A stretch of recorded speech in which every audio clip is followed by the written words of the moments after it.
Hi viewers, আজকে আমার শসার বয়সে চারা 7 দিন। তো আজকে শসার প্রজেক্টে বীজ দিব।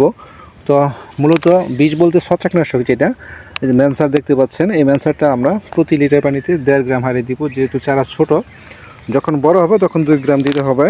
তো আজকে আর কোথাও কোনো বীজ দিব না, শুধু ছত্রাকনাশকটা দিব। তো এটা প্রথমত যেহেতু বয়স 7 দিন মাত্র, তো আমরা পানির সাথে মিশিয়ে মগ অথবা বদনা দিয়ে চারার গোড়ায় আমরা 20 মিলি ওষুধ দিয়ে দিব।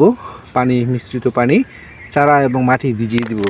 তো এটা দুইটা উপকার হবে। একটা হচ্ছে আপনার চারার গোড়া অনেক শুকনা কিছু কিছু চারার, তো সেই ক্ষেত্রে মাটির রস হবে। আর একটা হচ্ছে মাটিতে অথবা চারার গোড়ায় যদি কোনো ধরনের ছত্রাক থেকে থাকে তো সেটা দূর হবে।